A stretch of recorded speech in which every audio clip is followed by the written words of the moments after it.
सभी को जय श्री कृष्णा। और मैं सभी को अलाउ कर रहा हूँ जय श्री कृष्णा के लिए।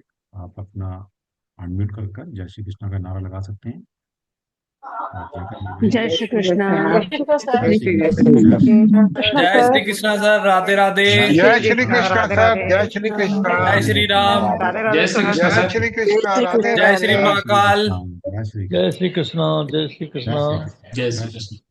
बहुत बढ़िया। देखिए कितना अच्छा जयकारा लगा है और इतना ही अच्छा सेशन भी जाएगा। कुछ ऐसी चीजें आपको सीखने को सुनने को मिलेंगी जो शायद ही आपने कहीं सुनी हो। तो आज का हमारा टॉपिक है नक्षत्र विद्या।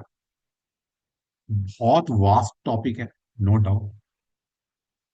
ज्योतिष में सबसे जो इंपॉर्टेंट चीज है वो नक्षत्र है।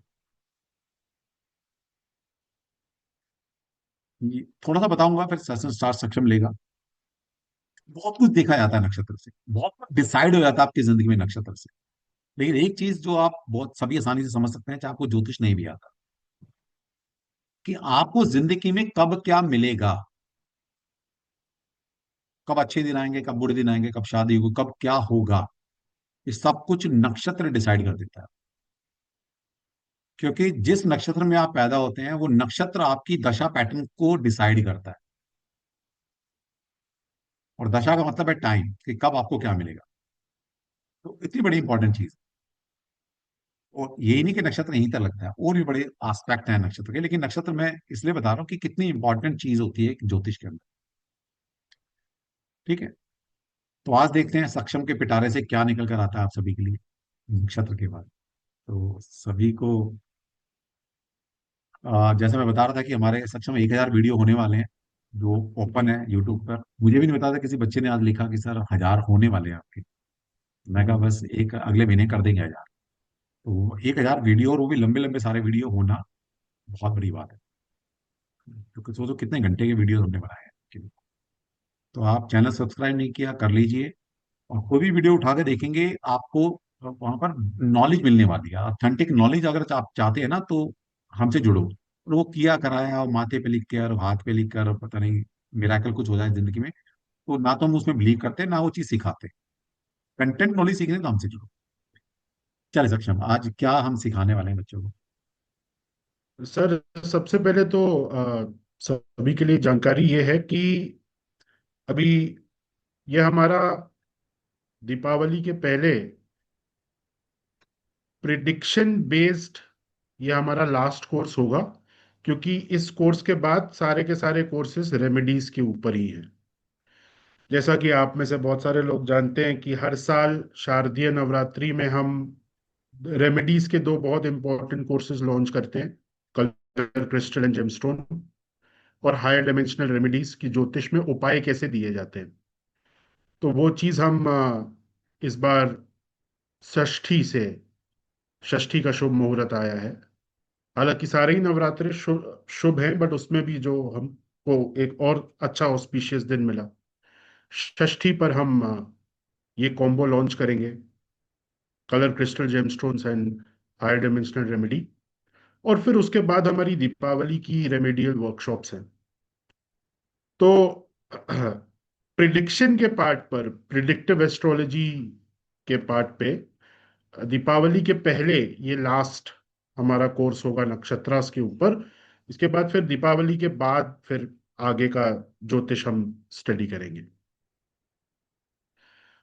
और काफी सारे स्टूडेंट्स की डिमांड आई थी कि नक्षत्रास के ऊपर एक कोर्स हम वापस से पढ़ाएं। ये कोर्स ऑलरेडी हम एक बार पढ़ा चुके हैं, पास्ट लाइफ कर्मा, नक्षत्र से किस प्रकार से हम पास्ट लाइफ कर्मास को डिकोड करते हैं, और आपको कैसे ये चीजें समझ में आती हैं कि आपका पास्ट लाइफ कर्मा किसके साथ है इस लाइफ में, ज्यादा डोमिनेंस किसके साथ है।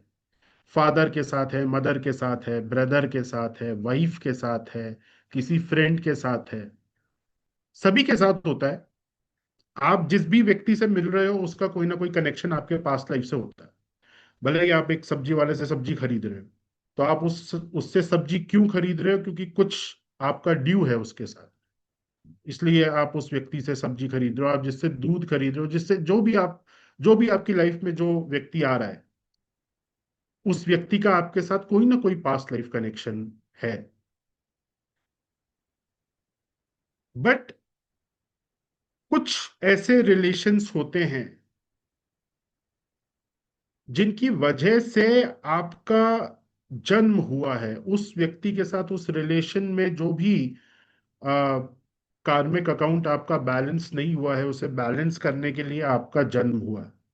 और वो प्रिडोमिनेंट रिलेशन आपके हॉरोस्कोप से देखा जाता है कि सबसे ज्यादा कार्मिक रिलेशन आपका किसके साथ है। और वहां पर हमें जरूरत पड़ती है नक्षत्रों की डीप स्टडी की, क्योंकि ये जो पास्ट लाइफ कनेक्शन है, इनको ऐसा नहीं है कि हम योगा से या ज्योतिष के जो अन्य हमारे पास टूल्स हैं उनसे हम नहीं पढ़ सकते, हम पढ़ सकते हैं।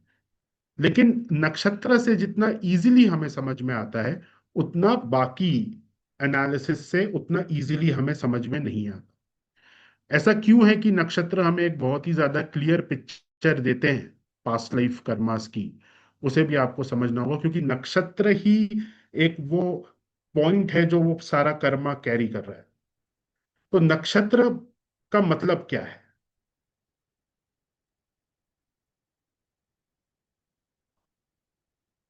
मुझे सबसे अच्छा ये लगता है कि आपको एक प्रैक्टिकल एग्जाम्पल से समझाया जाए, और ये एग्जाम्पल मैं पहले भी बहुत बार दे चुका हूं। अगर आपसे सवाल किया जाए कि आप कहाँ रहते हैं, आपका एड्रेस क्या है, तो आप अपना एड्रेस बताएंगे, है ना। अब जैसे किसी ने बोला कि मैं चेन्नई में रहता हूं, तो जब आप ये कह रहे हैं कि मैं चेन्नई में रहता हूं, आपने एक तरीके से अपनी राशि बता दी। अब चेन्नई में भी कोई एक पर्टिकुलर एरिया होगा। अब किसी ने बोला कि मैं चेन्नई रेलवे स्टेशन वाले एरिया के पास रहता हूं, तो जब आप स्पेसिफिक अपनी लोकेशन बता रहे हो, तब आप एक तरीके से नक्षत्र के लेवल पे आ रहे हो। जैसे मैंने बोला मेष राशि, अब मेष राशि बहुत बड़ी है, 30 डिग्री की राशि है। किसी का कर्मा मेष राशि के अंदर पेंडिंग पड़ा हुआ है। अब इतनी नॉलेज अगर हमको मिल गई है, तो ये नॉलेज हमारे लिए यूजफुल है कि भाई किसी का मेष राशि में कोई पेंडिंग कर्मा है, लेकिन ये हमारे लिए सफिशिएंट नहीं है। उस मेष राशि के 30 डिग्रीज में कौन से डिग्री में आपका पेंडिंग कर्मा पड़ा हुआ है, वहां से वो रिलेशन आएगा जिसके साथ आपका पेंडिंग कर्मा है। और जब राशि के अंदर पिन पॉइंट हमें एक डिग्री पे पहुंचना होता है, तो वहां पर नक्षत्रास आ जाते हैं। अब जैसे मेष राशि के अंदर अश्विनी नक्षत्र है, भरनी नक्षत्र है। अब आप इन दोनों नक्षत्रों को ही आप समझ लीजिए। जैसे अश्विनी नक्षत्र है और भरनी नक्षत्र है, कृत्तिका नक्षत्र है, मेष राशि के अंदर इन नक्षत्रों में से किसी नक्षत्र में पेंडिंग कर्मा होगा,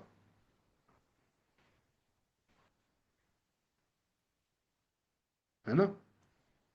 तो हमें उस नक्षत्र तक पहुंचना है। हमें हम नक्षत्रों की स्टडी में क्या करना चाह रहे हैं, हम उस पॉइंट पे पहुंचना चाह रहे हैं जहां पर आपका पेंडिंग कर्मा प्रेजेंट है। ठीक है। तो अश्विनी नक्षत्र और भरणी नक्षत्र ये मेष में रहते हैं, तो इन दोनों में से किसी में एक होगा आपका पेंडिंग कर्मा, है ना। अब इसमें भी हम और स्पेसिफिक अगर जाएं, तो नक्षत्रों के चरण आ जाते हैं। एक नक्षत्र के 4 चरण होते हैं। जैसे कृतिका नक्षत्र का एक चरण मेष में आता है और फिर बाकी टॉरस में चले जाते हैं। तो ये चरण हमको और ज्यादा स्पेसिफिक चीज बता देंगे कि भाई मेष राशि में भी, अश्विनी नक्षत्र में भी इस चरण में वो पेंडिंग कर्मा प्रेजेंट है। और उस पेंडिंग कर्मा से कोई ना कोई एक रिलेशन बाहर आएगा, जो आपको वो एक्सपीरियंस देगा जिसके थ्रू आपका वो पेंडिंग कर्मा क्लियर होगा। और उसी को आइडेंटिफाई करना अलग अलग लेयर्स में नक्षत्रों की स्टडी का मूल बेसिक है। अब एक बार जैसे मैं आपको ये समझा रहा था कि राशि राशि से हम और बारीक में गए तो नक्षत्र, और फिर उससे और बारीक में गए तो चरण। ये हमको चार्ट में किस प्रकार से दिखता है, इसको आप एक बार देखिए, ताकि आपको ये पूरा कॉन्सेप्ट और अच्छे से क्लियर।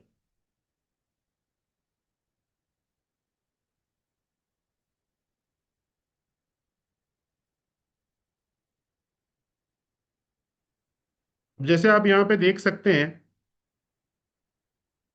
हम कोई भी एक ग्रह यहाँ पे, जैसे मान लीजिए ये शुक्र है, ठीक है। तो अब आप यहाँ पे देखेंगे कि शुक्र एक राशि में है, जो यहाँ पे लिखा हुआ है 25 डिग्रीज CN, यानी कि 25 डिग्रीज कर्क, कैंसर। तो शुक्र का अगर हमें एड्रेस चाहिए, तो हम क्या कहेंगे कि शुक्र कहाँ रहता है, कैंसर राशि में है इस हॉरोस्कोप में। अब ये हो गया एक तरीके से शहर। अब शहर से और बारीक आपको जाना है कि कौन से एरिया में ये प्लेनेट है। राशि मतलब एक तरीके से शहर हो गया। अब हमें एरिया देखना है, तो हम देखेंगे कि इस राशि में कौन से नक्षत्र में है। तो आप यहाँ पे देख सकते हैं कि शुक्र यहाँ पे अश्लेषा नक्षत्र में है। ये शुक्र का नक्षत्र है। तो ये एक तरीके से आपका एरिया हो गया।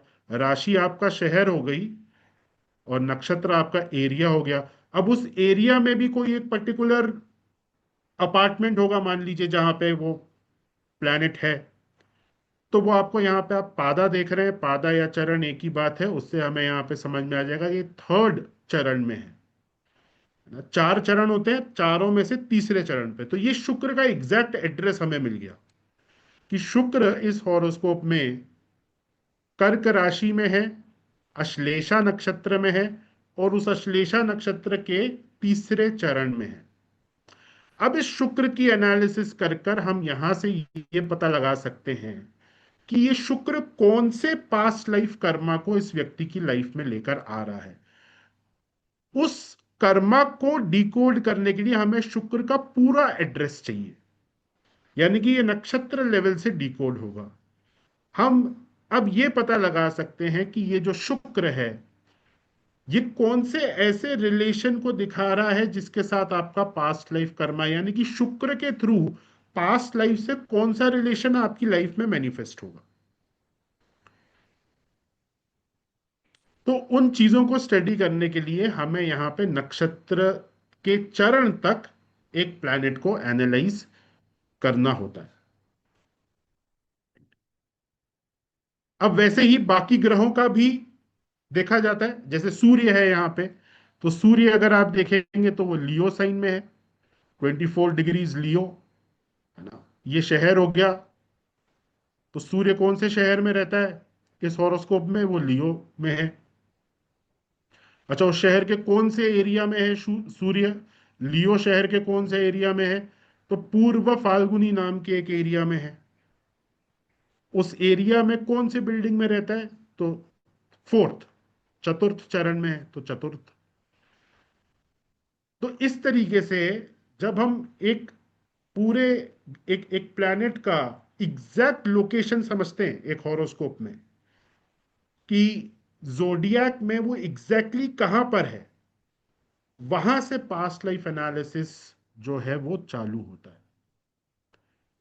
अब ये सूर्य भी किसी ना किसी इवेंट को, किसी ना किसी व्यक्ति को पास्ट लाइफ से लेकर आएगा आपके प्रेजेंट लाइफ में। अब वो सिग्निफिकेंट है या नहीं, ये एक अलग बात है। हर ग्रह से कोई सिग्निफिकेंट व्यक्ति जो आपको आपके पास्ट लाइफ कर्मा आपके सामने ला के रखे, आपको वो एक्सपीरियंस दे, वो चीज नहीं होगी, हर ग्रह से नहीं होगी। कुछ ऐसे ग्रह होंगे जो आपको एक पास्ट लाइफ एक्सपीरियंस आपकी लाइफ में लेकर आएंगे, और वो हर किसी के हॉरोस्कोप में अलग अलग होगा। उन्हीं को स्टडी करने का जो तरीका है वो नक्षत्रों के थ्रू हम करते हैं। सो आई होप इतना आपको समझ में आया होगा। अगर किसी का कोई सवाल है तो आप हैंड रेस कर सकते हैं।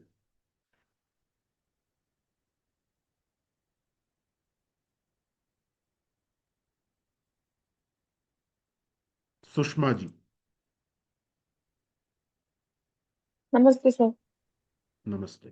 सर सर समझ तो आया है कि जैसे हमको नक्षत्र से मतलब डिकोड करना आ जाएगा आएगा मतलब कि इससे। पर सर ये चीज समझ नहीं आ रही है कि नक्षत्र से हम सारी चीजों को डिकोड कर सकेंगे, जैसे किसी का भी कोई भी इवेंट के लिए। देखिए, नक्षत्र का जो मेन पर्पस है वो कार्मिक इवेंट्स को देखने के लिए है। कार्मिक इवेंट्स का मतलब वही हो गया जो पास्ट लाइफ कर्मा से आप कैरी फॉरवर्ड कर रहे हो। दो प्रकार के इवेंट्स आपकी लाइफ में होते हैं। कुछ आपको भगवान ने फ्री विल दी होती है, यानी कि आपकी कुछ लाइफ एरियाज ऐसे हैं जहाँ पे आपको फ्री विल दिया हुआ है। और हायर डायमेंशनल रेमेडीज वाला जो कोर्स है, जिसके बारे में अभी बात कर रहा था, नवरात्रि में जो हम रेमेडीज का कोर्स लॉन्च करेंगे, उसमें एक चार्ट हम डिस्कस करते हैं, जिस चार्ट से आपको ये समझ में आता है कि आपके लाइफ के कौन से एरिया में आपके पास फ्री विल ज्यादा है।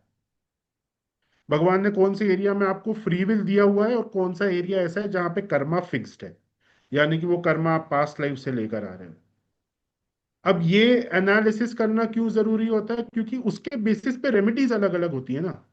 अगर आपको कोई ऐसे एरिया में प्रॉब्लम हो रही है जहां पे आप कंट्रोल में ज्यादा हो कंपेयर टू डेस्टिनी, तो वहां पे रेमेडी अलग दी जाएगी। और कोई ऐसा एरिया है जो कि बिल्कुल पास्ट लाइफ से चलता हुआ आ रहा है, फिक्स्ड है, वहां पे रेमेडी अलग दी जाएगी। तो नक्षत्र आपको वो जानकारी नहीं देंगे कि आपके पास फ्री विल, आप फ्री विल से कौन से डिसीजंस ले रहे हो, या कौन से इवेंट्स आपकी लाइफ में बहुत ज्यादा कार्मिक नहीं है, बहुत ज्यादा पास्ट लाइफ से नहीं आ रहे हैं। नक्षत्राज आपको वो जानकारी देंगे जो कि फिक्स्ड है, जो कि पास्ट लाइफ से आ रहा है। जैसे मान लीजिए आपके फादर के साथ आपका जो रिलेशन है वो पास्ट लाइफ से चलता हुआ आ रहा है, वो नक्षत्र दिखा देगा। मे बी आपके हस्बैंड के साथ आपका वो रिलेशन नहीं है जो पास्ट लाइफ से चल के आ रहा है। हमें ये एक बहुत गलत धारणा है कि एक 7 जन्मों तक शादी होती है, ऐसा कुछ नहीं होता, ऐसा कोई रेफरेंस नहीं है। कुछ रिलेशंस होते हैं कार्मिक होते हैं, पास्ट लाइफ से चलते हुए आ रहे हैं, कुछ नहीं होते। तो अब मान लीजिए आपका और आपके हस्बैंड का पास्ट लाइफ का कुछ ऐसा रिलेशन नहीं है, तो नक्षत्र में वो चीज नहीं दिखेगी। बट आपके फादर के साथ आपका पास्ट लाइफ रिलेशन है, नक्षत्र उस चीज को दिखा देगी। वो कॉम्बिनेशन आपके हॉरोस्कोप में बना हो। तो सर हम तो इससे ये फिक्स्ड डिकोड कर चीजों पाएंगे। को नक्षत्र दिखाता है। जी।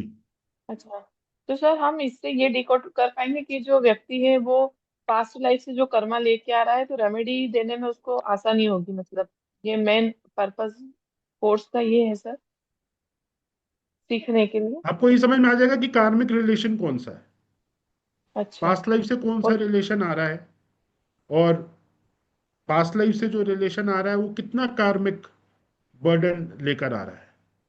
क्योंकि तो सर नक्षत्र जैसे कि हमेशा फिक्स चीजों को दिखाएगा। जी।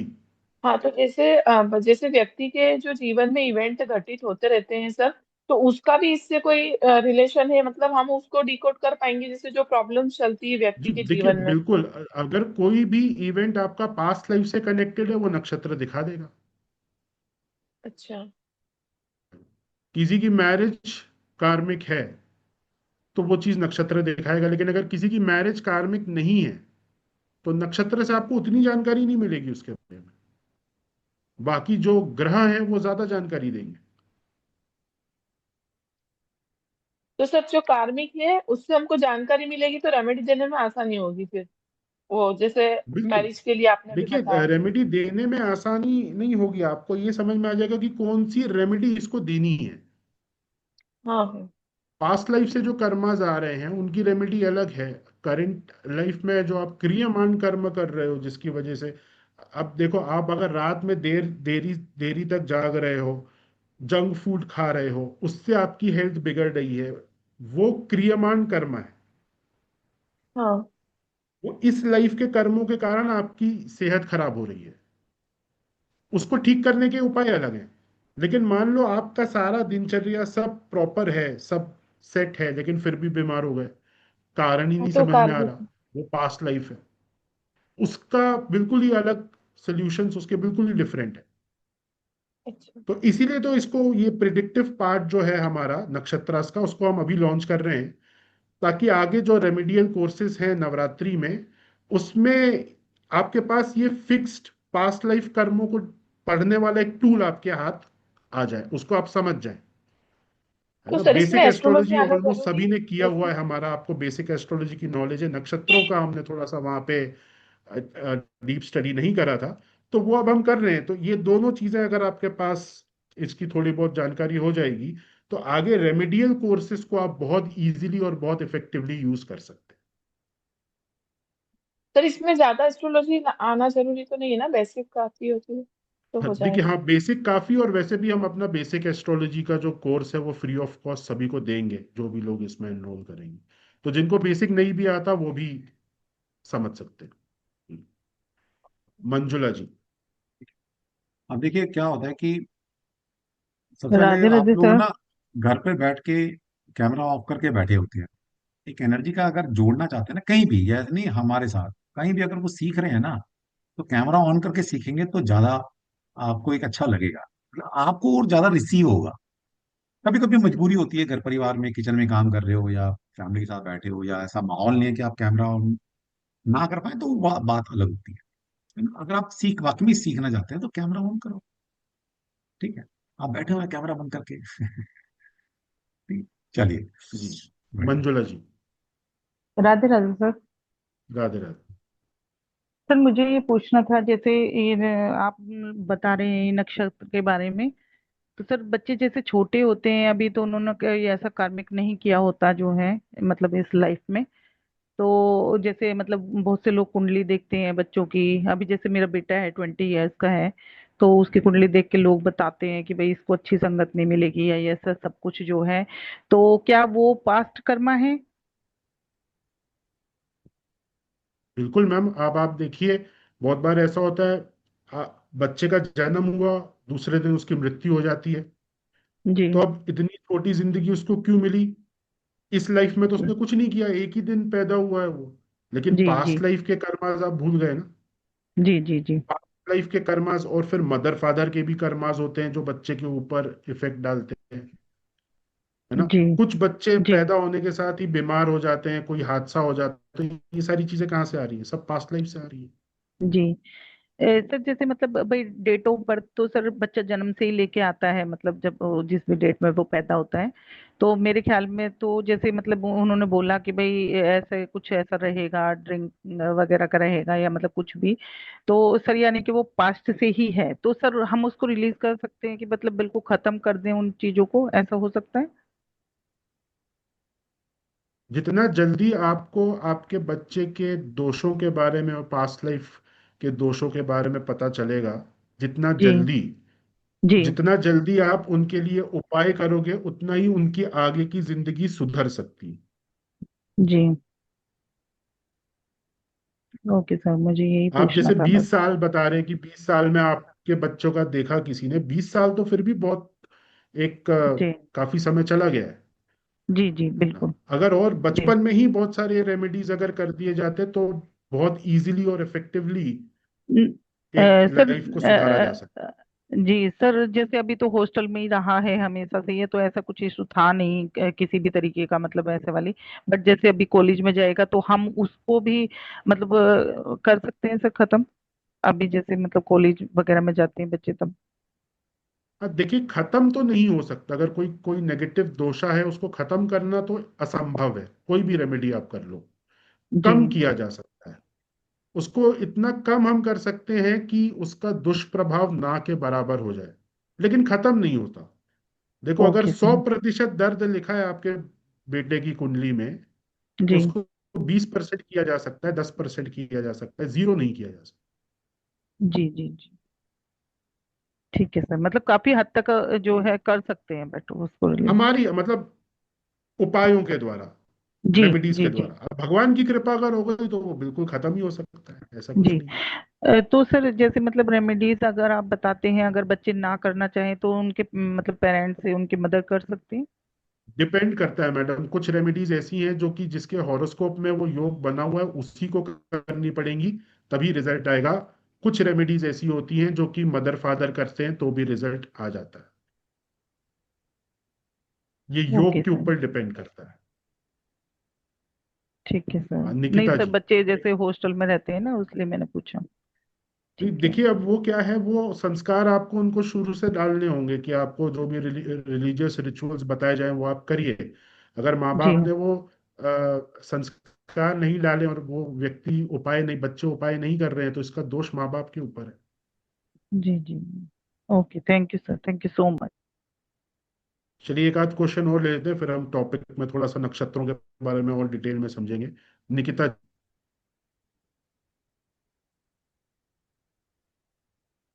हाँ सर, नमस्ते। नमस्ते। मेरी बेटी है, तो अभी जो आपने कार्मिक बताया, तो उसका शादी नहीं हो रही है अभी, 40 साल की हुई है, तो वो भी कार्मिक होगा। उसका डेट ऑफ बर्थ 13 नंबर है, मतलब 4 राहु का आता है ना, तो वो कार्मिक ही है। नहीं देखिए, न्यूमरोलॉजी का कोई यूज यहाँ पे है नहीं, ओके। और न्यूमरोलॉजी से आपको इन सवालों के जवाब भी नहीं मिलेंगे कोई भी। ओके। क्योंकि आपको, नहीं मगर, अगर आपको कर्मा समझना है तो आपको शास्त्र में आना पड़ेगा, और न्यूमरोलॉजी शास्त्र नहीं है, वो एक सब्जेक्ट है। नहीं मगर शादी ज्योतिष नहीं जो है हो वो एक रही है, शास्त्र है। वो कार्मिक आता है क्या? उसका जॉब शादी भी नहीं ठीक होना, ठीक नहीं कार्मिक होता है। हो भी सकता है और कार्मिक नहीं भी हो सकता। उसके लिए हॉरोस्कोप देखना पड़ेगा हमें। होरोस्कोप हमने जब बताया तो किसी ने हमें ये बताया था कि वो पिछले जन्म का जो लेने आई है, ऐसा बोला था। अभी नहीं नहीं नहीं नहीं, ऐसा नहीं है। देखिए, जैसे मैंने आपको अभी बताया कि जनरली मैं आपको बताऊं, अगर 40 साल तक शादी नहीं हो रही है तो ये कार्मिक रीजन नहीं है, ओके। ये फ्री विल के कारण है। उस जहां पे भगवान ने आपको फ्री विल दी हुई है जिस भी एरिया में, वो वहां पे गलतियां होंगी। कोई चीज पहले से डिसाइडेड है, वहां पे गलती नहीं करेगा इंसान, क्योंकि वो पहले से डिसाइडेड है, उसको वैसा ही करना पड़ेगा। लेकिन जैसे आपने बोला 40 ईयर्स तक शादी नहीं हुई है, तो ये चीज फ्री विल के कारण इतना डिले हो रहा है, ये मतलब कार्मिक वो नहीं है। खुद ही नहीं करना चाहती है, मैं बहुत वही सारे बता रहा हूँ ना, देखे। ये फ्री विल हाँ। के कारण है, ये कार्मिक नहीं है ना। अगर ये कार्मिक होता तो क्या होता, मान लो अगर खराब शादी लिखी है तो शादी हो जाती, डिवोर्स भी हो चुका होता अब तक। ओके। जनरली इंसान से गलतियां कहाँ पे होती हैं, जहां पे भगवान ने फ्री विल दी हुई है। अच्छा, और उन जगहों पे रेमेडीज देना भी मुश्किल होता है, क्यों? क्योंकि भाई फिक्स्ड कर्मा तो हमको मालूम है कि भाई ये एक्सीडेंट होना है तो उसका उपाय भी अवेलेबल है हॉरोस्कोप में। लेकिन जहां फ्री विल दी हुई है, वहां पे डिसीजन आपका है कि आप ये करो या ना करो, तो अगर आप गलती करोगे तो उपाय देना भी मुश्किल है, क्योंकि कोई फिक्स्ड उपाय है ही नहीं। पास्ट लाइफ से अगर कोई कर्मा आ रहा है तो उसका उपाय देना आसान है, क्योंकि डिसाइडेड है कि ये चीज होनी है, उसका उपाय भी डिसाइडेड है। पर जहां फ्री विल है वहां पे उपाय देना बहुत कठिन हो जाता है। Okay, thank you sir.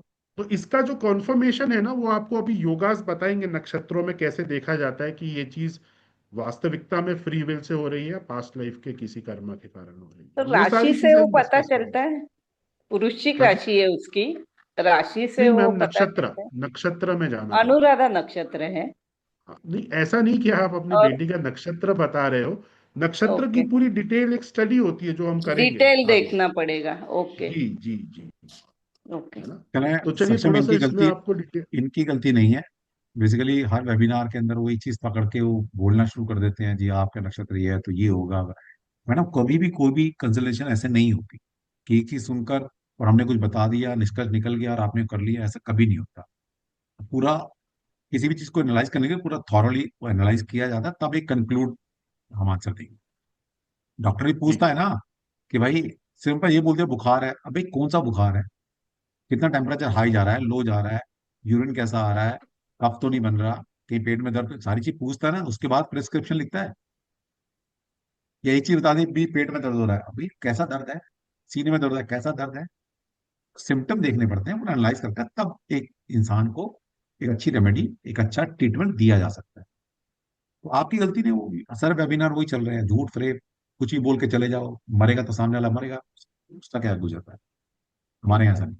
ठीक है, चलिए वहां से चलिए चलिए। अब देखिए, आप सब लोग जानते होंगे कि आपके हॉरोस्कोप में और पूरे ब्रह्मांड में 27 नक्षत्र हैं। अभिजीत को मिला दे तो 28 हो जाता है, लेकिन अभिजीत नक्षत्र अभी कलयुग में है नहीं हमारे पास, तो 27 नक्षत्रों की स्कीम हमारे पास है। और ये सारे के सारे 27 नक्षत्र जो हैं ये आपके हॉरोस्कोप में भी हैं। किसी का सूर्य किसी नक्षत्र में, किसी का चंद्रमा। लेकिन क्या इन सारे नक्षत्रों की एनर्जी हमको इक्वली प्राप्त हो रही है? क्या हम सारे नक्षत्रों से इक्वली कनेक्टेड हैं? तो इसका जवाब है नहीं, ऐसा नहीं है। कुछ नक्षत्र आपके पास होते हुए भी आपको उनकी एनर्जी नहीं मिल रही है। जैसे कि एक एग्जांपल मैं आपको देता हूं, वो नक्षत्र जहां पर मंगल बैठा हुआ है। अब जैसे इस हॉरोस्कोप में आप देखिए, मंगल जो है वो चित्रा नक्षत्र में बैठा हुआ है। चित्रा नक्षत्र, जिस भी नक्षत्र में मंगल बैठेगा वो अपनी हीट से उस नक्षत्र के सिग्निफिकेशंस को जला देगा एक तरीके से। वैसे जलाना वर्ड सही नहीं है, लेकिन अपने समझ के लिए आप समझ सकते हैं कि वो नक्षत्र एक तरीके से बर्न हो गया, जल गया। जिस भी नक्षत्र में आपका मंगल बैठा हो, वो नक्षत्र जल गया, उस नक्षत्र से आपका कम्युनिकेशन नहीं हो रहा। अब क्योंकि उस नक्षत्र से आपका कम्युनिकेशन नहीं हो पा रहा है, वो नक्षत्र जल चुका है आपके लिए, इसीलिए उस नक्षत्र से रिलेटेड जो भी सिग्निफिकेशंस होंगे उनसे रिलेटेड गलतियां आप जिंदगी में करोगे। और ये जो गलतियां आप कर रहे हो, ये आपका अगले जन्म का हॉरोस्कोप तैयार हो रहा है। जो भी कर्म आप इस जन्म में कर रहे हो वो आपका अगले जन्म का हॉरोस्कोप तैयार कर रहा है। जैसे जो कर्म आपने पिछले जन्म में किए वो उससे इस जन्म का हॉरोस्कोप तैयार है।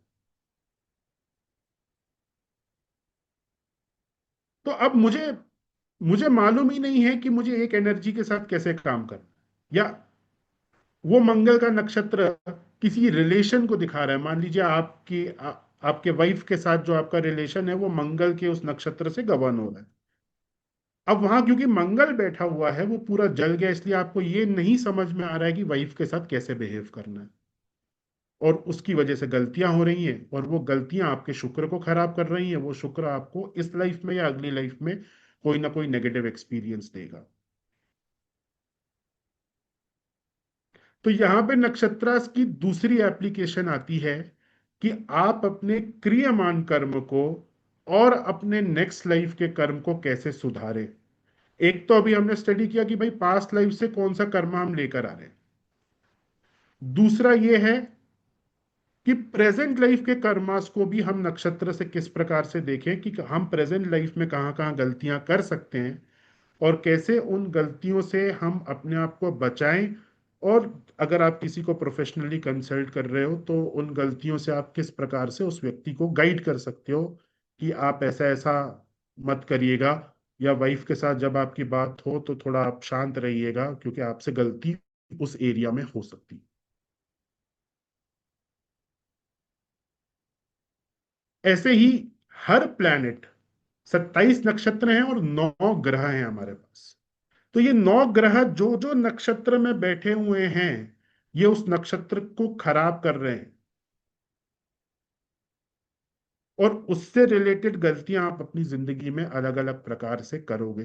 तो हमें उसकी समझ भी इस नक्षत्र विद्या से होती है।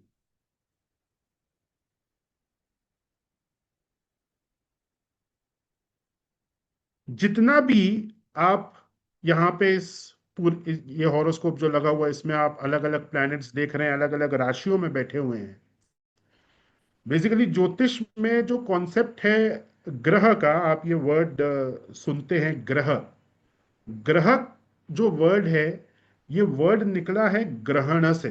ग्रहण वर्ड जो है, ग्रहण का मतलब होता है आपकी बुद्धि और आपकी सोच को एक्लिप्स कर देना। तो ये कोई बहुत पॉजिटिव वर्ड नहीं है ग्रह, ये ग्रहण से निकला है। अगर कोई ग्रह आपके किसी भी भाव में बैठा है तो वो उस एरिया, आपकी लाइफ के उस एरिया पे एक ग्रहण लगा रहा है। आपकी बुद्धि एक तरीके से एक्लिप्स्ड है उस ग्रह के प्रभाव से। जैसा वो ग्रह होगा वैसा ही आपका आउटलुक आपकी उस एरिया में होगा लाइफ। और ये आपके पास्ट लाइफ कर्मास के बेसिस पर होता है। तो ग्रह का किसी नक्षत्र में होना एक बुरा संकेत है, यानी कि वो ग्रह अपनी एनर्जी उस नक्षत्र में डाल रहा है और उसके थ्रू आप अपना काम कर रहे हो, आपकी बुद्धि एक्लिप्स्ड है, और उसी एक्लिप्स को समझकर उस एक्लिप्स से हमको बाहर आना होता है। पॉजिटिव नेगेटिव दोनों। अब कोई मान लीजिए आपका कोई ग्रह फोर्थ हाउस में बैठा हुआ है, वो आपको बहुत सुख दे रहा है ना, तो वो सुख भी एक इल्यूजन है। उस सुख की वजह से आप वास्तविक रियलिटी को देख नहीं पा रहे हो। ग्रह ने क्या किया, आपको इतना सुख दिया कि आप, एक इल्यूजन आपके सामने क्रिएट हो गया कि ये सुख ही रियलिटी है। तो वास्तविक जो रियलिटी है, उससे आप दूर हो गए। फिर एक दिन वो सुख खत्म होगा तो आपको बहुत कष्ट होगा जब आप रियलिटी देखोगे।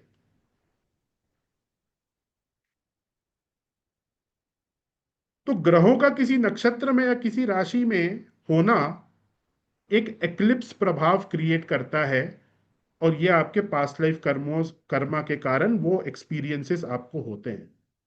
तो देखिए, जितनी भी स्पिरिचुअल साधना है वो क्यों की जाती है, ताकि आप सुख और दुख की अवस्था से ऊपर उठ जाओ, क्योंकि दोनों ही टेम्पररी हैं, दोनों ही फॉल्स हैं। ना दुख रियल है ना सुख रियल है, ये सिर्फ ग्रहों का खेल है जो आपकी लाइफ में सुख दुख हो रहा है। रियलिटी तो इनसे ऊपर है। जब ये ग्रहण खत्म होगा तब रियलिटी आपको दिखेगी, तब ईश्वर का रास्ता आपको दिखेगा। तो साधना से इन्हीं ग्रहणों को खत्म किया जाता है।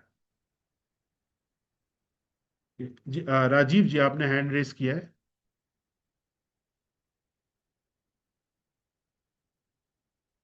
सर नमस्ते, नमस्ते सर, एक दो एग्जांपल दीजिए ना, ये किस तरह से काम करता है। हाँ, जैसे मैं अभी आपको बता रहा था कि हमने यहाँ पे एक मार्स का एग्जाम्पल मैंने लिया, कि अब देखिए इस व्यक्ति के हॉरोस्कोप में मंगल जो है वो चित्रा नक्षत्र में है।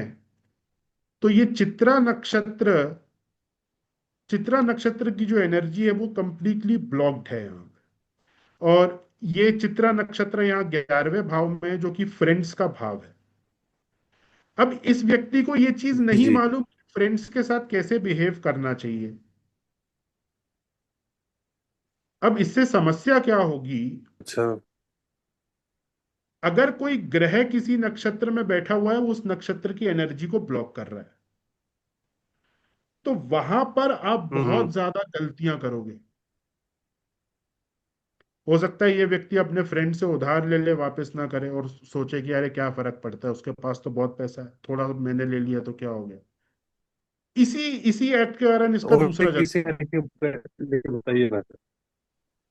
इसी ऑडियंस में छोटे से से, किसी का लेके बताइए ना, ताकि वो रिलेट कर पाएंगे। हाँ, इस छोटे से एक्ट से इसका दोबारा जन्म हो जाएगा, और ये वापस से जन्म मृत्यु के चक्कर में फंसा रहेगा।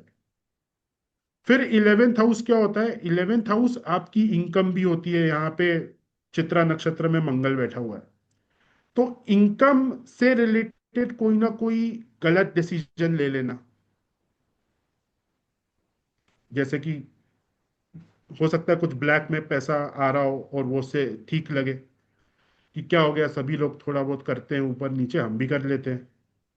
तो इस प्रकार की गलतियां वो व्यक्ति करेगा। अगर किसी नक्षत्र में आपका ग्रह बैठा हुआ है, वो ग्रह जिस भाव में है उस भाव से रिलेटेड मिस्टेक्स आप करोगे,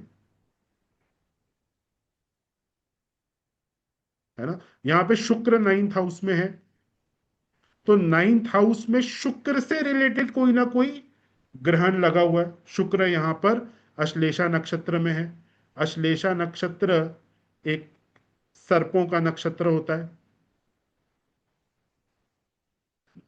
9th हाउस हायर एजुकेशन है, तो हायर एजुकेशन में शुक्र से रिलेटेड कोई ना कोई गलतियां हो सकती हैं, लव अफेयर्स और ये सारी चीजें।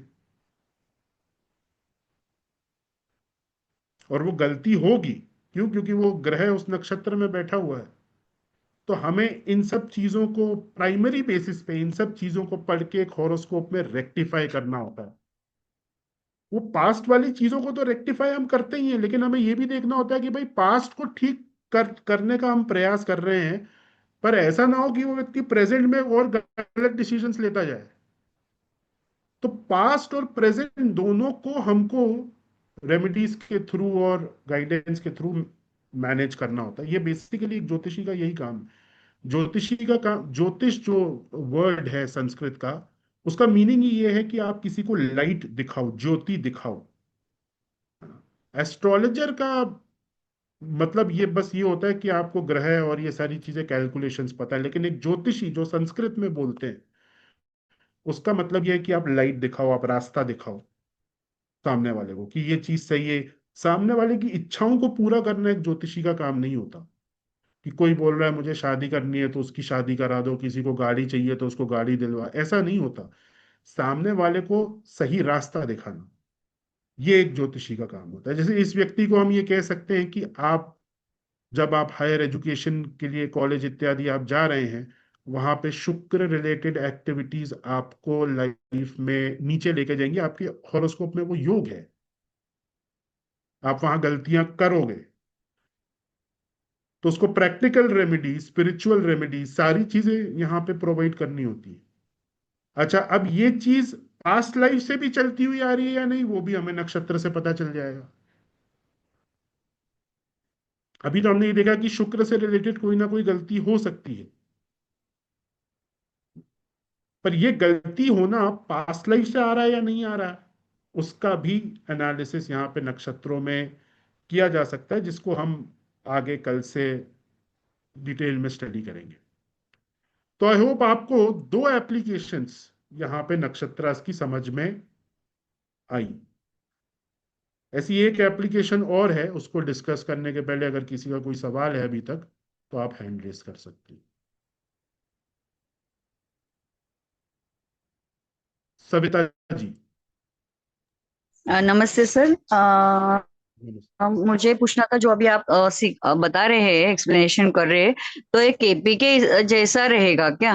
मतलब या उसका उसका नक्षत्र लॉर्ड उसका रिजल्ट देगा, ऐसे काइंड ऑफ, मतलब वैसे होगा क्या? देखिए देखिए, सबसे पहली बात तो कि केपी एस्ट्रोलॉजी कोई शास्त्रोक्त पद्धति नहीं है। ये हम्म। अभी 40-50 साल पहले ये पद्धति आई है। इसका कोई रेफरेंस हमारे शास्त्रों में नहीं है ना। हम ये ओ, भी पढ़ाते हैं, केपी भी पढ़ाते हैं, लेकिन बहुत ज्यादा नहीं, क्योंकि हम ज्यादातर वही चीजें पढ़ाते हैं जो शास्त्रों में दी हुई है। जैसे हम भृगुनंदी नाड़ी पढ़ाएंगे, हम वैदिक ज्योतिष पढ़ाएंगे।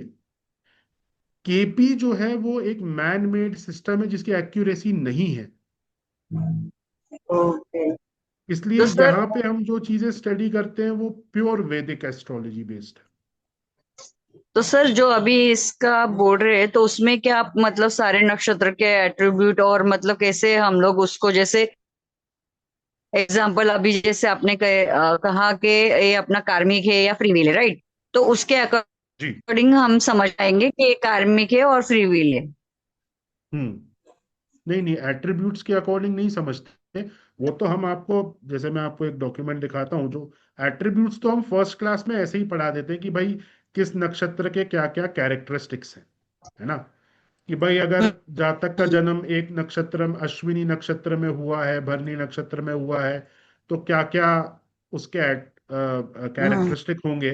ये तो एक जनरल जानकारी हम फर्स्ट डे में ही दे देते हैं। हम्म। यहाँ पे अलग अलग लेयर्स हम्म। में काम किया जाता है, जो आपको आगे समझ में आएगा।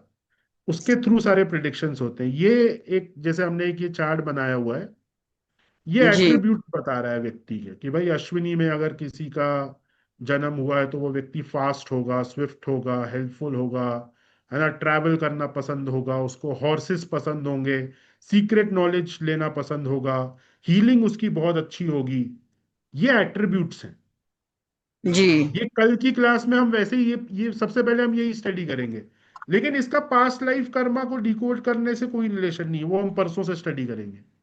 ये तो एक जी। जनरल नक्षत्रों की जानकारी सबको हो जाए कि भाई कोई कोई भरनी नक्षत्र में पैदा हुआ है, कोई मृगशिरा नक्षत्र में पैदा हुआ है, तो उसके एट्रीब्यूट्स क्या क्या होंगे, उसकी पर्सनैलिटी में क्या क्या चीजें देखने को मिलेंगी। थैंक यू सर, मतलब बहुत डिफरेंट टाइप की क्लास मतलब आज की इंट्रो है आपका, बहुत अच्छा लगा sir, thank you very much. Thank you.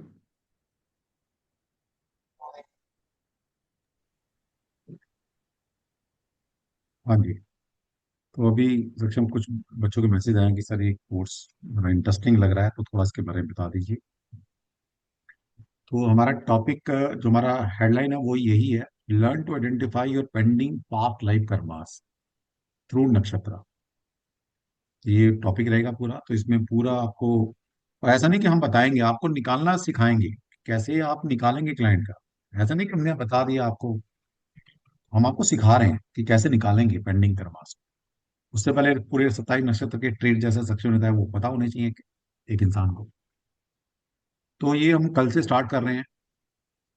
और इसका जो एनर्जी एक्सचेंज है बहुत ही लो कॉस्ट पे रखा है, ताकि जो अभी हमारा रेमेडी का सेक्शन स्टार्ट होने वाला है, जैसा सेक्शन ने बताया है कि अभी नवरात्रों में हम रेमेडीज कराते हैं आपको, और वो सिर्फ नवरात्रों में ही कराते हैं। और उस रेमेडी का नाम भी हाई डायमेंशन रेमेडी है। वहां पर आपको ये बहुत काम आने वाला है। ओके। तो इसका जो एनर्जी एक्सचेंज है मात्र 4999 प्लस 18% जीएसटी के साथ हम इसको लॉन्च कर रहे हैं। तो ये 6 दिन का कोर्स रहेगा, और इन डेप्थ आपको नक्षत्र सीखने को मिलेगा कि कैसे कर्मास निकाले जाते हैं। ओके, किसको ठीक कर सकते हैं, किसको ठीक नहीं भी कर सकते, तो कैसे जज करेंगे, किस तरह की रेमेडी आप करेंगे, वो सब आपको इन इन डेप्थ आपको सिखाया जाएगा। बताना अलग चीज होती है, सिखाना अलग चीज होती है। बता तो कोई भी देगा, लेकिन सिखाता कोई नहीं है। हम आपको सिखाने में बिलीव रखते हैं कि बेटा सीख लो, कब तक हमारे चक्कर काटोगे। ठीक है। चलिए सर, किसी के दो तीन मैसेज आ गए थे बच्चे के, तो मैं कहा चलो पहले एक बैनर दिखा देता हाँ, हूँ। हाँ। किसी का कोई सवाल है तो हाँ, अभी हैंड। कोर्स से रिलेटेड किसी का कोई सवाल है तो फिर वो ले लेंगे, बाकी फिर सक्षम आगे कंटिन्यू करेगा। तो उस टॉपिक के बाद फिर क्वेश्चन आंसर लेंगे। अगर अभी कोर्स से रिलेटेड कुछ किसी का है तो प्लीज आप हैंड रेज करके पूछ सकते हैं, किसी का भी, एनीबॉडी। प्रियंका जी।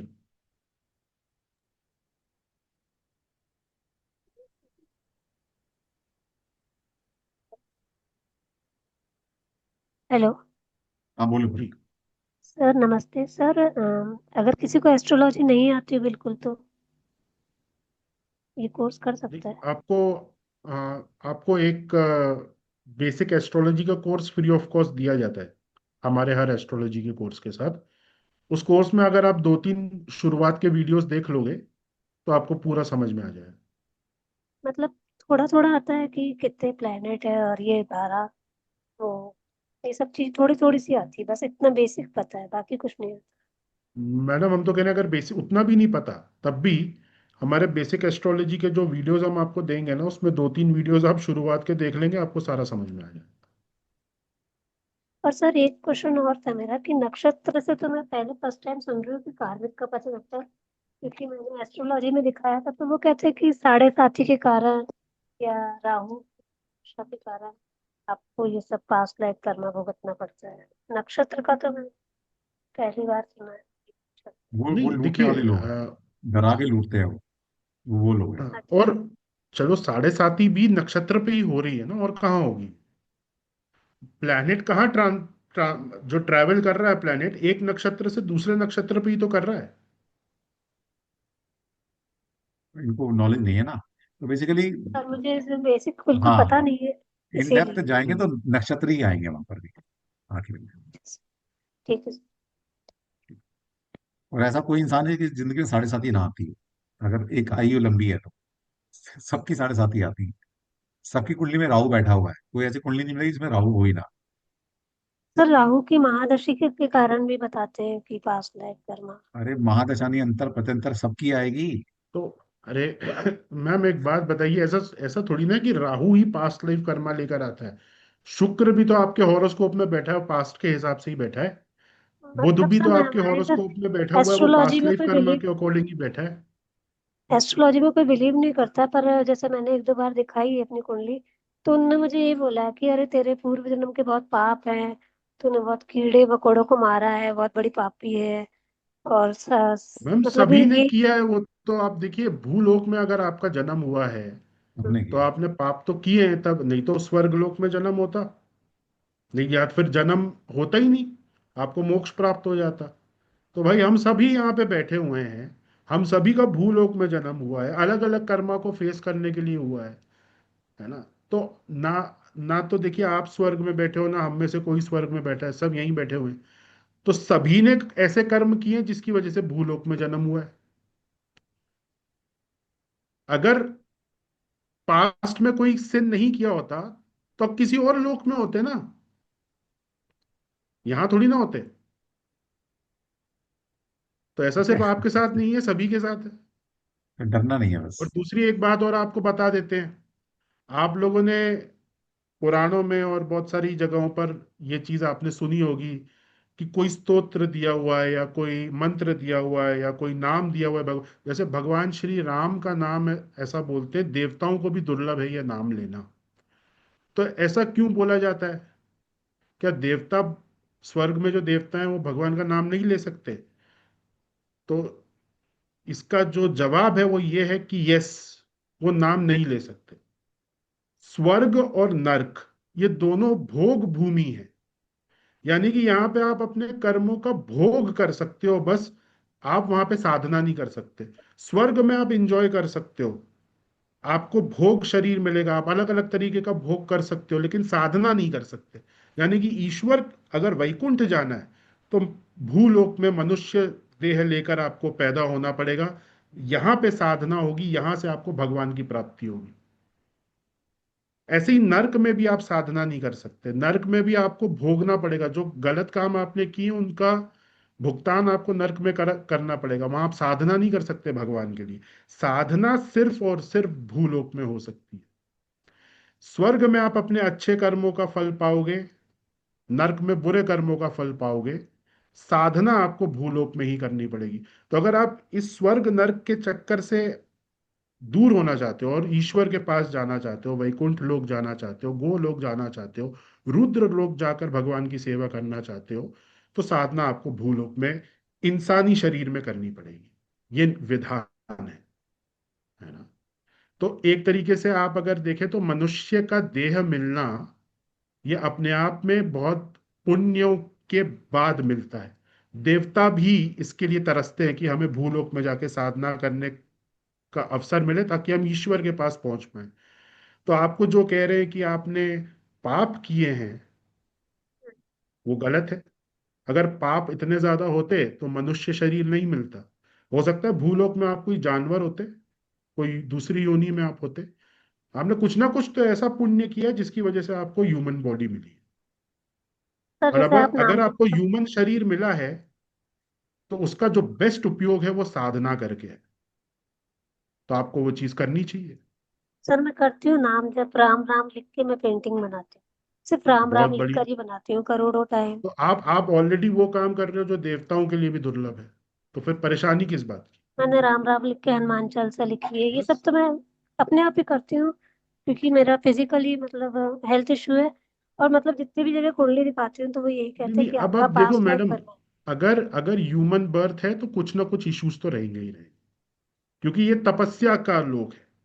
तो हेल्थ इशू है फिर भी आप तपस्या कर रहे हो, ये तो करना पड़ेगा, ये तो है। पर बहुत ज्यादा ये आप मत सोचना कि कुछ पास्ट में किया हो उसकी वजह से हेल्थ खराब हो रही है। सर यही सब वो सोच सोच चीज के है, तो मैंने अपना ट्रीटमेंट उस कराना बंद कर उस दिया है चीज को सर। हम मानते हैं, लेकिन हम पॉजिटिव साइड देखें ना। हमें, चलो हमने पास्ट में बुरे कर्म करें जिसकी वजह से आपको हेल्थ इश्यूज हो रहे हैं, माना उस बात को, लेकिन ह्यूमन शरीर भी तो आपको भगवान श्री कृष्ण ने दिया है। उन्होंने आपको किसी और योनि में नहीं डाला, यानी कि कुछ ना कुछ तपस्या आपके पास है।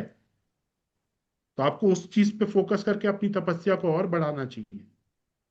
सर वो तो मैं सर की क्लास ज्वाइन करती हूँ, उसे भी कान्हा जी की ब्लेसिंग ही समझती हूँ कि मुझे एक सही राह दिखा रहा है। मतलब जब मैं भटकी हुई थी बस। तो सर की अब जितनी फिर भी क्या क्लास टेंशन अटेंड लेना करती हूँ है? तो मुझे पॉजिटिव वाइब भी आती है सर की क्लास से।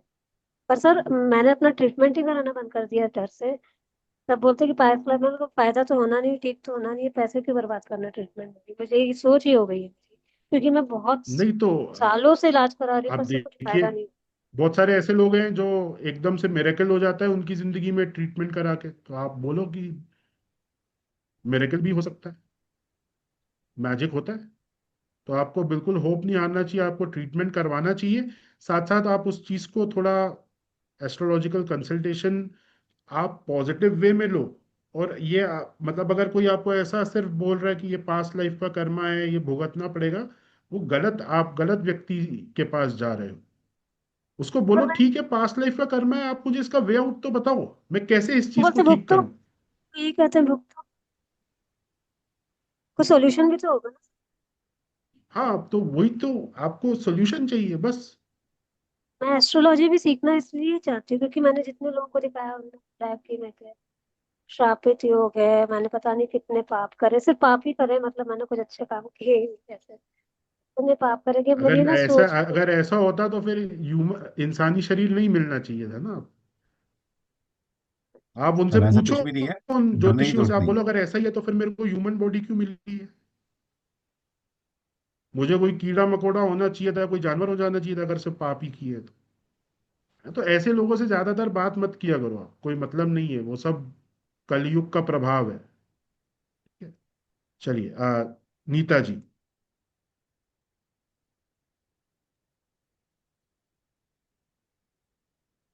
जय श्री कृष्ण सर। जी जय श्री कृष्ण। ये क्लास कल से शुरू हो रहा है सर? हाँ जी, कल से 11 तारीख से। क्या रहता है? तो आपने कहा कि रेमेडीज नवरात्रि में दीदी को, तो किसकी रेमेडीज देगी? नक्षत्र के बारे में नक्षत्र के रेमेडीज बाद किसकी है? सीधा हाँ, षष्ठी पर हम हाई डायमेंशनल रेमेडीज और कलर क्रिस्टल जेमस्टोन लॉन्च करेंगे। वो अलग अलग है?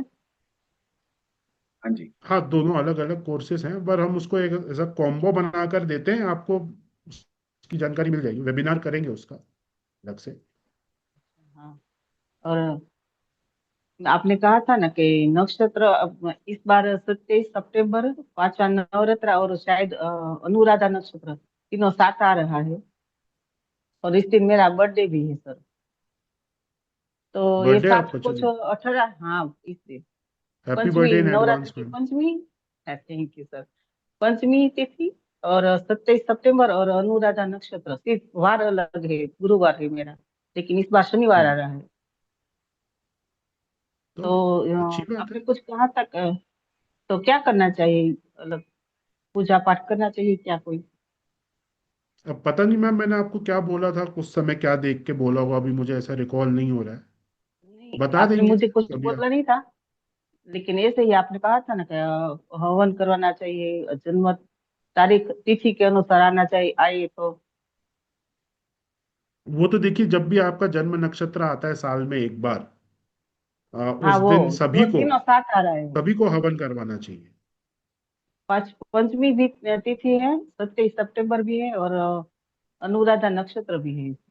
और नवरात्रि भी है तो और अच्छा संयोग हो। हाँ, नवरात्रि है। नवरात्रि भी मेरा बर्थडे आता है। बिल्कुल, ठीक है, आप करो करवाइए फिर। उस दिन हवन। अच्छा। ये। और कोई क्वेश्चन किसी का?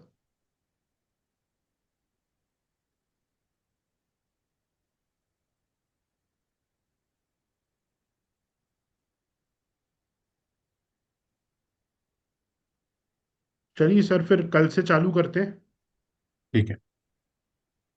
9:30। हाँ, तो कल से शुरू करते हैं। जिस ग्रुप में आप जुड़े हैं उस ग्रुप में इंफॉर्मेशन आपको मिल जाएगी। वैसे तो एक मैंने मिनट सर, बैनर दिखा दिया है। गायत्री जी, अच्छा हाँ इनको मैंने कहा था आप पूछ लीजिए, हाँ। अच्छा। हरे कृष्णा सर। जी जय आ, श्री कृष्ण। सर मेरा क्वेश्चन उसमें मुहूर्त वाले में सर बच गया था एक क्वेश्चन, तो आपने बोला हाँ था। पूछ, आप पूछ लो।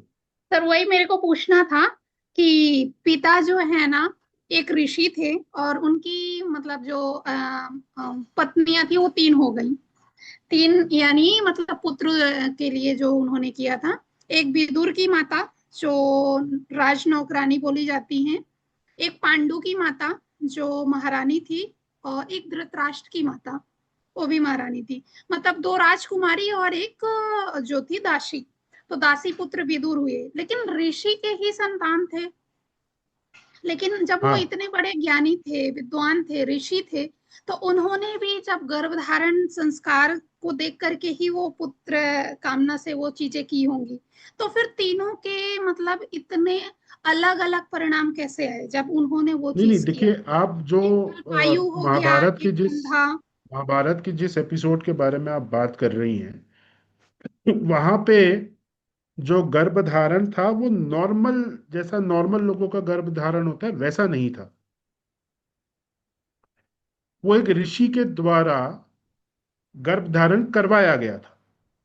वहां पे एक ऋषि इन्वॉल्व थे, जी और सर। ऋषियों के पास तपस्या की शक्ति होती है, तो वो हम्म। तपस्या का एलिमेंट वहां पे उस संस्कार में इन्वॉल्व है ना। उसके बाद भी जैसे आप निमित्त शास्त्र को जब पढ़ेंगे ज्योतिष में, तो आपको दिखेगा जैसे जब धृतराष्ट्र का के लिए गर्भधारण हो रहा था, तो वहां पे निमित्त क्या हुआ राजकुमारी के साथ, उसने डर के कारण आंखें बंद कर ली। उस निमित्त से, वो निमित्त क्यों हुआ, क्योंकि पास्ट लाइफ में धृतराष्ट्र ने एक ऐसा कर्म किया था जिसकी वजह से उसे इस लाइफ में अंधकार फेस करना पड़ा था। तो वो कर्मा मैनिफेस्ट होना था, इसीलिए राजकुमारी ने आंखें बंद कर ली। तो ऐसे मतलब ही ये तो आप विदुर, जैसे फिक्स हो विदुर गया हैं, ना सर कि जब तो यही आएगी। नहीं नहीं, जैसे विदुर हैं, आपने विदुर जी का एक नाम लिया, हाँ। तो आपको पता है विदुर किन का अवतार है? विदुर तो धर्मराज का अवतार माने जाते धर्मराज का अवतार। तो सारी जिंदगी वो इसी क्वेश्चन में, इसी दुविधा में पड़े रहे कि सही क्या है गलत क्या हैं। जी सर। है ना। तो वो क्यों होना था, वो दासी पुत्र के रूप में क्यों आए? क्योंकि एक कर्ष। विदुर जैसे व्यक्ति को महामंत्री का कर्म निभाना था उस जी राज्य के सर। लिए। महामंत्री का ये कर्तव्य होता है कि वो राजा को बताए कि क्या सही है क्या गलत है, और राजा उस पर एक्ट करे। तो धर्मराज के अवतार का ये मेन कर्म था कि वो गाइड करे कि क्या सही है क्या गलत है। इसलिए वहां पे दासी पुत्र, वो दासी आ गई राजकुमारी की जगह।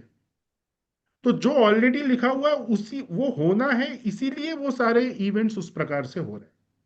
तो फिर वही सर मेरा थोड़ा सा क्वेश्चन था कि जो चीजें प्री फिक्स हैं अकॉर्डिंग टू प्रारब्ध, तो फिर हम जब संस्कार करते हैं तो होना तो वही है जो चीजें हैं, तो फिर उसमें मतलब क्या इंक्लूड हो जाता है, कुछ दोष नहीं, और लग आपको जाता वो है कि ऑप्शन कुछ। दिया हुआ है ना, वहां पे आपको फ्री विल दिया हुआ है। देखो, आपका मां बनना या ना बनना ये प्रारब्ध है, ठीक है। लेकिन आप माँ एक अच्छे बच्चे का भी बन सकते हो, एक बुरे बच्चे की भी आप माँ बन सकते हो। ये हाँ। आपके हाथ में है, हम्म। अगर आपका संस्कार प्रॉपर हुआ है, जी। अगर आप बच्चे को प्रॉपर परवरिश परवरिश दे रहे हो, हम्म। तो आपका जो बच्चा होगा वो संसार में कंट्रीब्यूट करेगा, संसार में धर्म की स्थापना होगी, जी उसका सर। पुण्य आपको भी मिलेगा।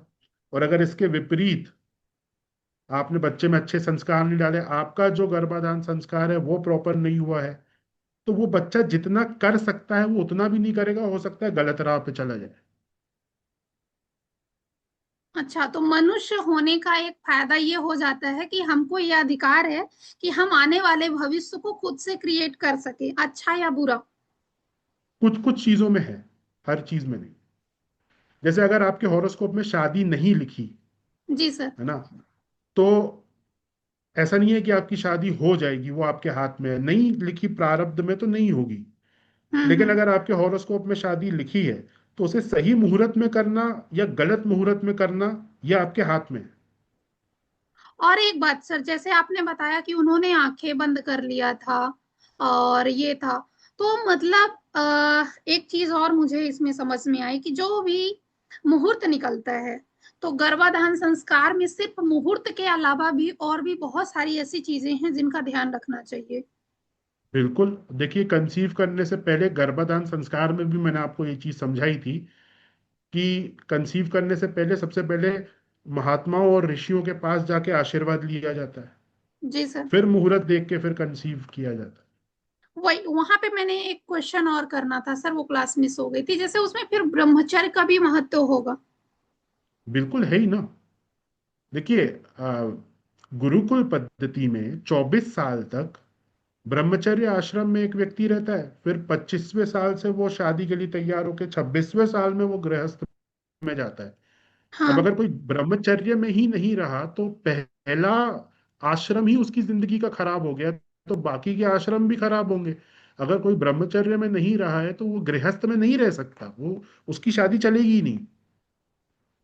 ये बात तो सही है सर, लेकिन ये जो समय है, जैसे मोबाइल का जमाना है और ये सारी चीजें हैं, तो पॉसिबल ही नहीं है आज की जो अल्फा जन है जिसको बोलते हैं, कि वो उतने लंबे समय तक 25 ईयर्स तक वो चीजें मतलब क्रिएट ना हो। जो चीजें मतलब पहले मतलब 17-18 साल में, हाँ, टीन एज में एकदम लास्ट में जो मतलब वो होता था, वो तो अभी मतलब 10 ईयर प्लस में ही वो सारी चीजें मतलब जो फिजिकल ग्रोथ है वो दिखती हैं। तो फिर वो सारी चीजें, हमारी जो ये विद्याएं, हमारे जो शास्त्र हैं, वो हमारे इस प्रेजेंट टाइम पे कैसे लागू होंगे, अप्लाई होंगे? और ज्यादा रेलेवेंट है, बिकॉज आप न्यू जनरेशन से आप एक सवाल पूछो कि आप जो भी कर रहे हो, जैसे भी लाइफस्टाइल आप लीड कर रहे हो, आप अंदर से खुश हो क्या?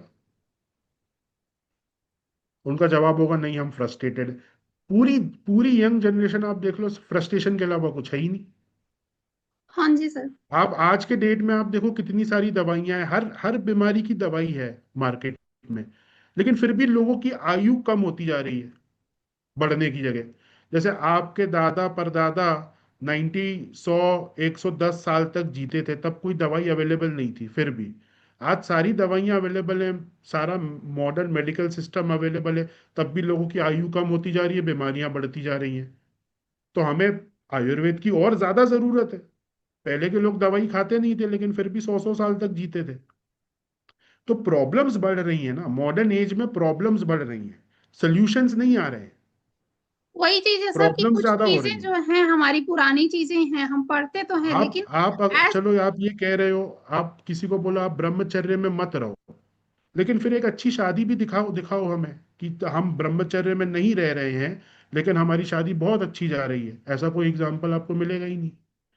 तो अगर ऐसा एग्जाम्पल नहीं है, यानी कि मॉडर्न तरीके मॉडर्न लाइफ में भी काम नहीं कर रहे हैं, तो उन तरीकों पर आ जाओ जो काम कर रहे हैं, जो करोड़ों साल से काम कर रहे हैं, सर उनको मेरा फॉलो कहने करो। का मतलब, जो हमारे शास्त्र हैं वो उस टाइम के अकॉर्डिंग है, तो इस टाइम पे कैसे इम्प्लीमेंट होंगे?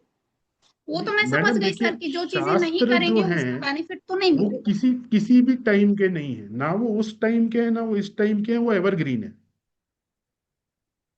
तुलसीदास जी ने कलयुग का वर्णन किया है ना, जो जो चीजें आज हो रही हैं उन्होंने पहले ही कर चुके हैं वर्णन रामचरितमानस में। जी सर। भागवतम में कलयुग में आज जो जो चीजें हम देख रहे हैं वो चीज पहले ही वो लोग लिख चुके हैं, और उसके उपाय भी लिख चुके हैं। हम्म। अब जैसे ग्रेविटी है, तो ग्रेविटी का आप ये नहीं कह सकते ना, ग्रेविटी तो पुराने जमाने की है, आज की डेट में उसकी क्या उपयोगिता? वो लॉ है, जी सर। शास्त्र लॉ है, वो जमानों से नहीं चलते, वो नियम है, प्रकृति का नियम है। जैसे ब्रह्मचर्य आपने कहा, वो एक प्रकृति का नियम है। अगर 24 साल तक व्यक्ति ब्रह्मचर्य में नहीं रहेगा तो उसको बहुत सारी बीमारियां, उसकी मैरिड लाइफ खराब होगी, उसका कंसंट्रेशन खराब होगा, ये सारी चीजें होंगी, ये नियम है नेचर का, इसमें जी जमाने सर। का कोई रोल नहीं है। चीजों को, हाँ, चीजों का मॉडिफिकेशन तो हो गया ना सर, पहले वाहन का मतलब आप रथ, एक और हाथी, एग्जाम्पल घोड़े, देखो, और आज आप तो एक और एग्जाम्पल एरोप्लेन। देखो। पहले के जमाने में सूर्यास्त के पहले खाना खा लिया जाता था, ये हमारे शास्त्रों हाँ में लिखा है कि आपको सूर्यास्त के पहले खाना खाना है। जी अब आप सर। बोलो कि आज के जमाने में तो हम 10 ही बजे खाएंगे, तो आपके पास छूट है, पर आपकी सेहत भी खराब होगी, क्योंकि आप हाँ, नेचर के विरुद्ध ड्रॉबैक जा तो रहे हैं। रहता है। जी सर। तो आप ये नहीं कह सकते कि भाई सूर्यास्त से पहले खाना खाना खाना ये पुराने जमाने का नियम है। नहीं, यहाँ पे जमाना नहीं है, ये प्रकृति का नियम है, ये किसी भी जमाने में आपको फॉलो करना पड़ेगा अगर आप स्वस्थ रहना चाहते हैं। जी सर। बट यही है ना सर कि जैसे जैसे मॉडिफिकेशन होता है, मॉडर्नाइज, जैसे जैसे चीजें मॉडर्नाइज होती जाती हैं, जैसे पहले वाहन का मतलब तो होता था रथ, हाथी, घोड़े, ये सारी चीजें, और आज की डेट में एरोप्लेन हो गया, शिप्स हो गया, फोर व्हीलर्स हो गए, बहुत सारी चीजें हो गई। तो उस टाइम का जो मुहूर्त है, तो आप उसमें से मतलब क्या बोलेंगे, उसको मॉडिफाई तो हो गया ना? मॉडिफाई हो गया, वो बात आपकी ठीक है, लेकिन वो मॉडिफिकेशन नेचुरल लॉस को ओवर पावर नहीं कर सकता ना। जैसे कि अगर मान लीजिए घोड़े खरीदने का मुहूर्त है, वो सेम मुहूर्त आपको अपनी 4 व्हीलर के लिए भी यूज करना पड़ेगा, क्योंकि दोनों का उपयोग एक जैसा है।